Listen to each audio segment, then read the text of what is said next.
જય માતાજી મિત્રો, સ્વાગત છે તમારું મારા મિની વ્લોગમાં।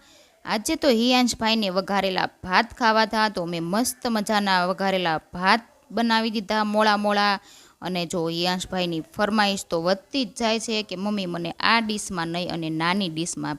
પછી મેં એને નાની ડીશમાં આપ્યા અને હિયાંશભાઈ તો જો મસ્ત ભાત આરોગી લીધા। પછી મારે આ ગુવાર વીણવાનો હતો અને લસણ ફોલવાનું હતું। પછી મેં બાર ઓટલે બેઠા બેઠા મસ્ત પવન લઈ અને ગુવાર વીણી નાખ્યો અને લસણ પણ ફોલી નાખ્યું અને લોટ બાંધી દીધો અને લોટને થોડીક વાર રેસ્ટ કરવા મૂકી દીધો, કેમ કે મસ્ત રોટલી બને રેસ્ટ કરવા મૂકીએ ને તો। અને ગુવારનું શાક પણ વઘારી નાખ્યું। ગુવારનું શાક વઘારી અને પછી મારે દીવાબત્તી કરવાના હતા, તો મેં દીવાબત્તી કરી લીધા અને ભગવાનને પ્રાર્થના પણ કરી લીધી કે જલ્દી જલ્દી મારે 10K સબસ્ક્રાઈબર પૂરા થઈ જાય। તો તમે ફટાફટ હું પ્રાર્થના કરું ને એટલી વારમાં મારી ચેનલને સબસ્ક્રાઈબ કરી અને કોમેન્ટ કરી દેજો। ત્યાર પછી જો મારે છે ને ઘી પૂરું થઈ ગયું હતું ને, તો ડબ્બામાંથી મોટા ડબ્બામાંથી બધું ઘી ગરમ કરી અને બહાર કાઢી લીધું, એટલે મસ્ત ડબ્બો ધોવાઈ જાય અને બીજી વાર ઘી ભરવામાં ડબ્બો સરસ ચોખ્ખો થઈ જાય। ત્યાર પછી મારે છે ને મારા પ્લાઝાને સિલાઈ મારવાની હતી, તો મેં સિલાઈ પણ મારી લીધી।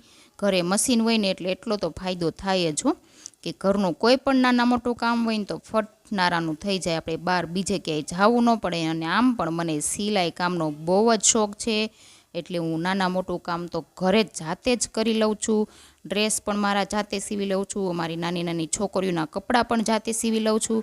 અને અમારા પ્રિયલબેન ને જેલીબેન બારે રમવા ગયા હતા, તો જો રમીને આવતા રહ્યા।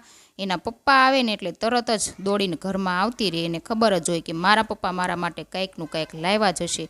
અને આ બેન તો જો રમીને બહારથી આવ્યા ને એટલે થાકી જ ગયા હો। અને જો ઘનશ્યામ છે ને બહારથી આવ્યા ને એટલે બંને બેનોએ પેપ્સી મંગાવી હતી, અને છોકરીઓ મંગાવે ને એ નો લાવે એવું તો બને નહીં, એટલે એ બે માટે એક એક પેપ્સીના પેકેટ લાવ્યા હતા અને પ્રિયલબેનને મૂકવાનું કીધું તો મૂકી દીધું। ત્યાર પછી જો અમારા હિયાંશભાઈ છે ને પોતાનું પડીકું તો ખાઈ ગયા, પણ અમારા પ્રિયલબેનનું પડીકું ખાતા હતા ને, તો એમાં એ બાત તો કે આ પડીકું મારું છે।